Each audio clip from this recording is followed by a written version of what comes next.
everyone is panicking about Iran mining Kharg Island in the Strait of Hormuz, calling it the ultimate maritime trap of our modern era. But what if I told you the US military actually wants them to focus all their defensive efforts and precious resources right over there? While YouTube armchair generals are hyperventilating about a massive naval sweep and endless body bags, Washington is playing a new game. The US has silently shifted to a brutal economic and electronic warfare chokehold that is brilliantly turning the trap against Tehran. Let us dive deep today and decode the highly classified and strategic reality of Operation Hormuz without the mainstream media narrative. Mainstream networks are broadcasting images of massive warships, paratrooper units, and tens of thousands of soldiers entering the region. We are constantly hearing about this massive force of nearly 67,000 personnel gathering near the hostile Iranian coastlines. Reports emphasize the 82nd Airborne Division and various elite Marine expeditionary units preparing for a historic D-Day landing. Any real military veteran will quickly tell you that sending American boots into a million-man meat grinder is an absolute tactical joke. Unlike the predictable leaks you see on evening news, true Pentagon OPSEC means the crippling blow will happen completely off the radar. This massive assembly of conventional ground forces is nothing more than an orchestrated diversion meant to freeze the IRGC in their tracks. Iran has covered the critical 21-mile Strait of Hormuz with a dense network of deadly sea mines hidden beneath the water. The entire coastline of the strategic Kharg Island has been carefully laced with an extensive array of highly lethal booby traps. On the water surface, explosive-laden suicide boats ready to detonate at any moment have begun patrolling the restricted maritime zone. This entire defensive structure was built to send a clear message to the world that the global economy is now being held hostage. The purpose of this psychological barrier is simple because Iran firmly believes they have established an impenetrable A2AD bubble. They assume no global navy would dare to enter this layered and ruthless underwater labyrinth to challenge their territorial claims. Many of you watching this channel are rightfully concerned about the logistics of a massive ground invasion in this hostile terrain. You already know that entering that heavily mined geographical bottleneck with conventional infantry units is an absolute suicide mission. The American public clearly understands that sending thousands of conventional troops to capture these fortified islands is a fatal mistake.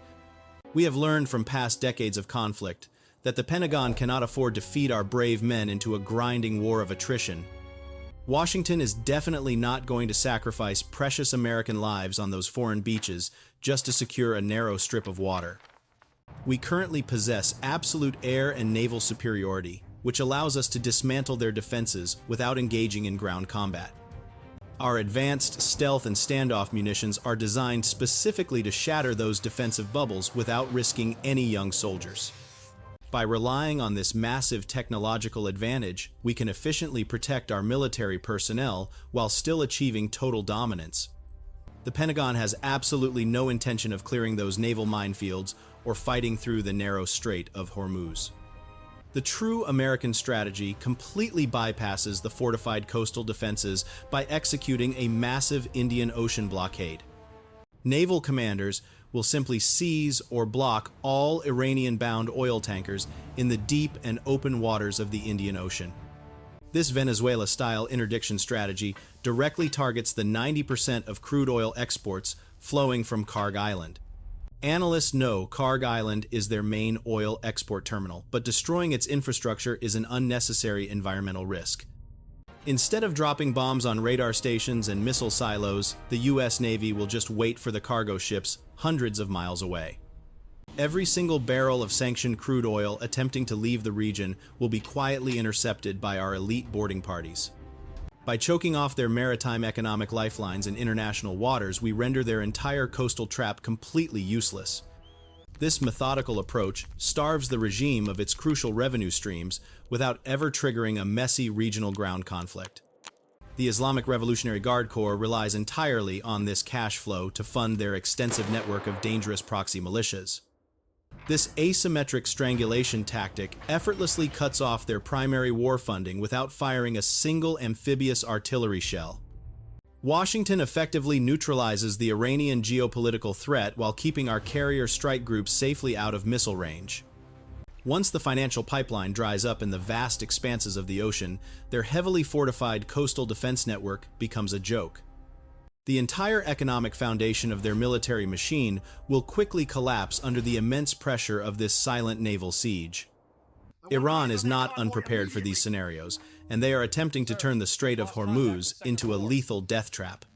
Fast attack boats are relentlessly patrolling the narrow waters while preparations for drone swarm attacks are finalized. Military analysts claim their swarm technology has the dangerous capacity to completely disrupt conventional defense systems. However, stopping dozens of these drones at the exact same time is no longer a difficult challenge for the US military. Washington is not going to rely on standard kinetic interceptors to shoot down these cheap and abundant aerial threats.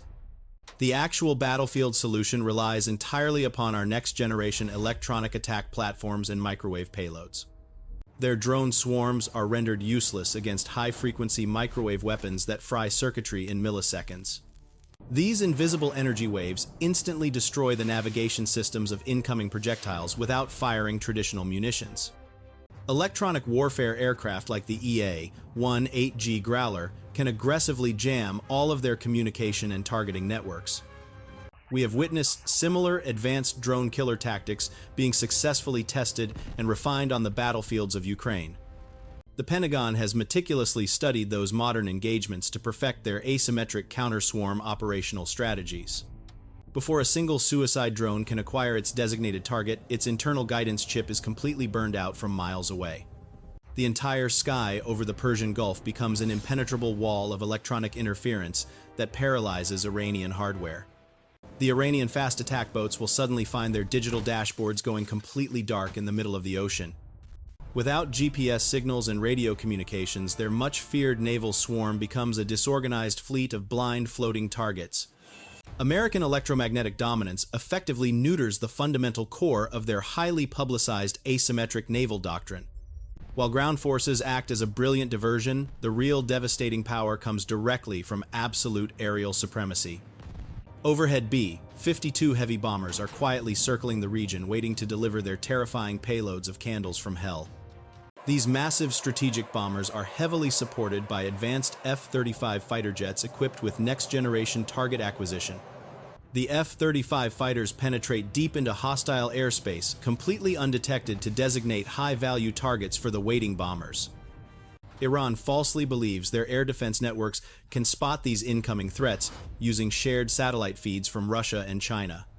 However, U.S. Space Command has already deployed classified countermeasures to completely nullify those foreign satellite data streams. This unprecedented orbital blackout plunges the entire Iranian early warning radar network into total and inescapable absolute darkness. Their much-boasted coastal defense missile batteries are instantly reduced to blind and useless metal tubes pointing at an empty sky. Washington accomplishes this absolute systemic decapitation from the stratosphere without risking a single American infantry soldier. Total dominance of the aerospace domain ensures that the enemy is completely paralyzed before the real proxy war dynamics even begin. Forget about the sensationalized media narrative of 50,000 conventional troops storming the beaches in a massive invasion scenario. If anyone is actually on the ground inside hostile territory right now, it is purely embedded force recon and Tier 1 operators. These elite intelligence units are silently operating in the shadows, actively painting critical coastal targets for overhead bombers. In response to this overwhelming technological disadvantage, Tehran relies heavily on mobilizing extensive proxy forces across the region. There is constant talk of mobilizing armed proxy groups like Hezbollah and the Houthis to create multiple secondary combat battlefronts. The IRGC strategically relies on this asymmetric proxy warfare because they understand their conventional military limitations completely. They know a symmetrical and conventional fight against combined U.S. air and naval power would be completely over in 72 hours. Their ultimate goal is not to win a direct military confrontation, but to keep American resources stretched across multiple chaotic fronts. This expansive proxy network represents the strategic depth the Iranian military establishment has been carefully building for decades. Instead of fighting bravely on a single defined front line, Tehran might actually risk setting the entire Middle East ablaze with terrorism. However, the Pentagon is completely prepared for this exact proxy scenario, deploying specialized defense layers so our forces operate freely. As we previously mentioned, the timing of this massive troop reinforcement aligns perfectly with Trump suspending attacks for 10 days. Many analysts incorrectly interpreted this brief pause as a signal of a ceasefire, but the reality of the situation is quite different. As long as the narrow waterway remains heavily fortified and dangerous, the global economy continues to bleed out at an alarming rate. Gasoline prices are hitting absolute record highs globally, while consumer confidence is plummeting rapidly across Western democracies. This entire strategic standoff is exactly like a giant hourglass, and the geopolitical sand is flowing rapidly toward a brutal climax. The Pentagon is brilliantly using this 10-day window to let the economic siege and invisible electronic warfare take their full toll. Without the crucial ability to export their oil through the blockaded Indian Ocean, the Iranian regime faces total economic starvation. Tehran was desperately preparing for a grinding war of attrition against American Marines, but Washington flipped the script completely. The meticulously planned coastal defense trap has ironically transformed into an inescapable economic cage for their isolated country. At the end of this tense 10-day period, Iran will either surrender diplomatically or collapse entirely under the silent asphyxiation. The true Pentagon masterstroke relies entirely on the fact that the real crippling blow will happen in absolute and complete silence. Before the IRGC can even power up their ancient radar systems, their entire defensive infrastructure will be completely neutralized. We are witnessing a revolutionary paradigm shift in modern military strategy, where invisible energy waves replace conventional bullets. The era of massive beach landings is over, replaced by the terrifying precision of asymmetric strangulation and electronic warfare. Washington has brilliantly lured the Iranian high command into pouring their limited military resources into an obsolete coastal trap. This entire operation proves that whoever controls the electromagnetic spectrum will ultimately dictate the terms of global security. Time is rapidly running out for Tehran as the American naval blockade silently tightens its grip around their fragile economic throat. Every passing hour brings the isolated regime closer to an inevitable collapse without a single American Marine stepping on their sand. The geopolitical chessboard has been completely rearranged while the mainstream media continues to broadcast outdated invasion fantasies. So, I leave it to you. Is the US military holding back its ultimate electronic warfare capabilities to avoid a wider regional conflict? Or is the Pentagon playing right into a massive geopolitical trap set by Russia and China to drain vital American military resources? Please make sure to let me know your tactical assessment in the comments below so we can continue analyzing this developing situation.